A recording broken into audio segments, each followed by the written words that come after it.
अस्सलामुअलैकुम viewers, it's Ayesha Bibi. Welcome back to my channel.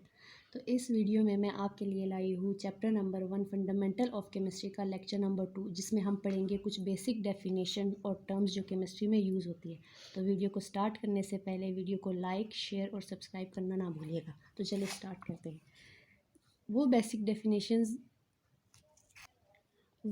Definitions और terms जो हम केमिस्ट्री में कॉमनली यूज़ करते हैं। सबसे पहले क्या है? सब्सटेंस। तो सब्सटेंस क्या होता है? इससे पहले लेक्चर में मैं आपको बता चुकी थी कि मैटर क्या होता है। मैटर आप सबको पता है कि कोई भी ऐसी चीज़ जिसका वज़न भी हो और उसने जगह भी घेरी हो, वो मैटर होगा। ठीक है। अब सब्सटेंस क्या होता है? Any matter that has a particular set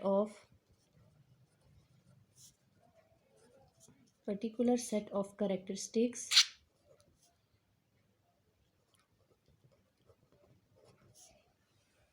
differ from another matter। इसका क्या मतलब है? इसका मतलब है कि कोई भी ऐसा मैटर जिसके पास अपनी खसूसियात है और वो खसूसियात उसे किसी दूसरे मैटर से अलग करती है। ठीक है। जैसे कि ऑक्सीजन और कार्बन दो अलग अलग मैटर्स है। ठीक है। सिंपल वे में आप ये भी कह सकते हैं कि कोई भी ऐसा मैटर, ठीक है, जिसकी खसूसियात दूसरे मैटर से अलग हो। इसकी एग्जांपल समझने के लिए वुड और ग्लास भी आप ले सकते हैं। ठीक है। अब देखिए, वुड यानी लकड़ी और ग्लास दोनों अलग अलग मैटर है। दोनों मैटर है यानी उन्होंने, उनका वज़न भी है, उन्होंने जगह भी घेरी है, लेकिन दोनों की अलग अलग खसूसियात है। तो इसलिए ये दोनों डिफरेंट मैटर्स है। आप इनको सब्सटेंस भी बोल सकते हो। सिमिलरली कार्बन और ऑक्सीजन जो है वो भी क्या है? दो डिफरेंट मैटर्स है। ठीक है। ऑक्सीजन और कार्बन ये दोनों अलग मैटर्स है, यानी इन दोनों की प्रॉपर्टीज़ भी एक दूसरे से अलग है और इनकी खसूसियात भी एक दूसरे से क्या है, वो चाहे केमिकल प्रॉपर्टीज़ हो या फिज़िकल प्रॉपर्टीज़ हो, एक दूसरे से चेंज है, जो कार्बन को ऑक्सीजन से एक अलग मैटर बनाती है। ठीक है। अब एलिमेंट क्या होता है? एलिमेंट कोई भी ऐसा सब्सटेंस जो फर्दर किसी और सब्सटेंस में कन्वर्ट ना हो सके, डिवाइड ना हो सके। ठीक है। जैसे कि H2O एलिमेंट। तो एलिमेंट कोई भी ऐसा सब्सटेंस जो फर्दर किसी दूसरे सब्सटेंस में कन्वर्ट ना हो सके। ठीक है। Any substance that can not be converted into other simpler substance.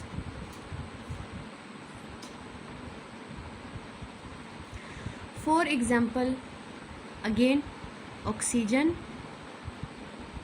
And carbon. Oxygen का सिंबल क्या है? O, और ये किस फॉर्म में पाया जाता है? Molecular form. ठीक है, यानी O2। और कार्बन का क्या है? C। अब देखिए, मज़ीद ये दोनों जो है किसी और सब्सटेंस में कन्वर्ट नहीं हो सकते। ऑक्सीजन सारा का सारा ऑक्सीजन के एटम्स से बना हुआ है और कार्बन में सारे के सारे किसके एटम्स पाए जाते हैं? कार्बन के एटम्स पाए जाते हैं। तो ये मज़ीद जो है वो सिंपलर सब्सटेंस में कन्वर्ट नहीं हो सकते, इसलिए हम इसको क्या कहेंगे? एलिमेंट कहेंगे। ठीक है। नेक्स्ट आता है कंपाउंड। तो कंपाउंड क्या होता है? कोई भी pure substance, any pure substance that contain two or more elements,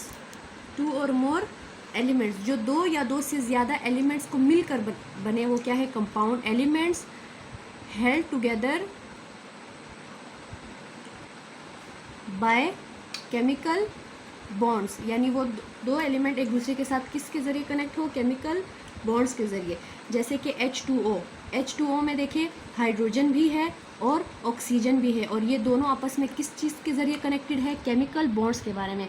दूसरी बात जो याद रखने वाली है वो ये है कि कंपाउंड में एलिमेंट जो है वो अपनी खसूसियात खो देते हैं, अपनी आइडेंटिटी खो देते हैं। जैसे कि अगर आप ये कह रहे हैं कि हाइड्रोजन और ऑक्सीजन ने दोनों ने मिलकर क्या बनाया है? वाटर बनाया है। तो अब वाटर बनने के साथ अब वाटर एक नई चीज़ बनी है, पानी एक नई चीज़ बनी जिसकी अपनी खसूसियात है कुछ। ठीक है। अब उसमें हाइड्रोजन की तरह नहीं है और ऑक्सीजन की तरह नहीं, बल्कि दोनों ने मिलकर एक नई चीज़ बना दी है। अब देखिए, अपनी आइडेंटिटी क्या कर दी है? इन्होंने खो दी है। तो कंपाउंड में क्या होता है कि एलिमेंट्स जो है वो आपस में मिलकर क्या बनाते हैं? कंपाउंड। और कंपाउंड में जाकर एलिमेंट्स की आइडेंटिटी क्या हो जाती है? ख़त्म हो जाती है। एक नई शिनाख्त होती है, जो नई शिनाख्त क्या है कि उन्होंने क्या बना दिया है? पानी बना दिया है। जबकि मिक्सचर क्या होता है? Mixture an impure substance. यानी ये भी, इसमें क्या फ़र्क है कि ये भी 2 या 2 से ज़्यादा एलिमेंट्स से मिलकर बना होगा, लेकिन इसमें ये है कि एलिमेंट्स अपनी आइडेंटिटी नहीं खोते, जो चीज़ जैसी है वो वैसी ही रहती है, ठीक है। जैसे an impure substance consist of 2 और मोर प्योर सब्सटेंसेस, ठीक है। इसका मतलब जैसे कि आप शुगर इन वाटर, कि आप चीनी किस में डाल दें, पानी में। अब ये एक मिक्सचर बन गया। अब देखिए चीनी चीनी ही रहेगी, पानी पानी ही रहेगा, ठीक है। दोनों ने मिलकर एक मिक्सचर बना दिया है, ठीक है। लेकिन आप चीनी को फिर पानी से अलग भी कुछ फिजिकल मेथड्स होते हैं जिनके ज़रिए कर सकते हैं, ठीक है। इसका मतलब है पानी पानी ही रहता है, चीनी उसमें चीनी रहती है। ये नहीं है कि जैसे यहाँ पे देखिए ये दोनों ने नई चीज़ बना दी, ऐसा नहीं होता। ये एलिमेंट अपनी या ये सब्सटेंसेस अपनी खसूसियात को चेंज नहीं करते मिक्सचर में, ठीक है।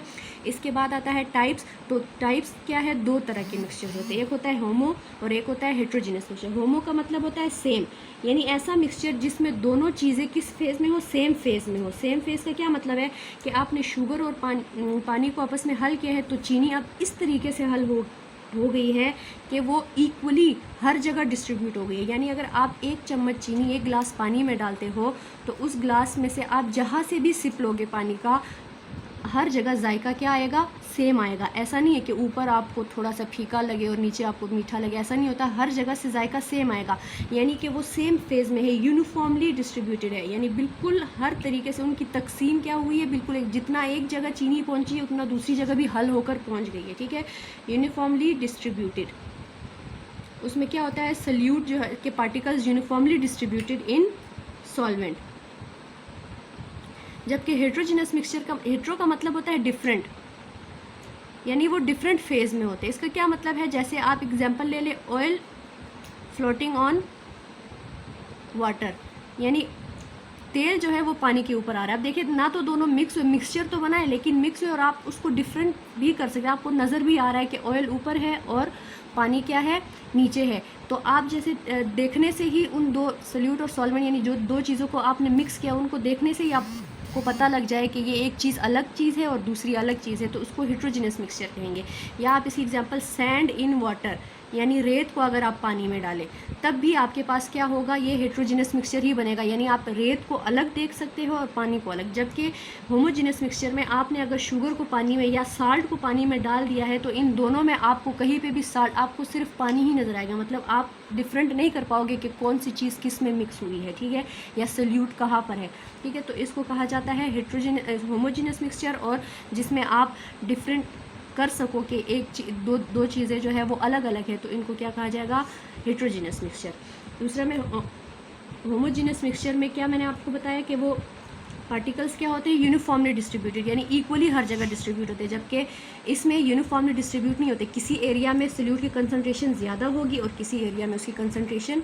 आपको ये लेक्चर समझ आया होगा। आज तक के लिए इतना ही, इंशाल्लाह फिर मिलेंगे नेक्स्ट वीडियो में। तब तक के लिए अल्लाह हाफिज़।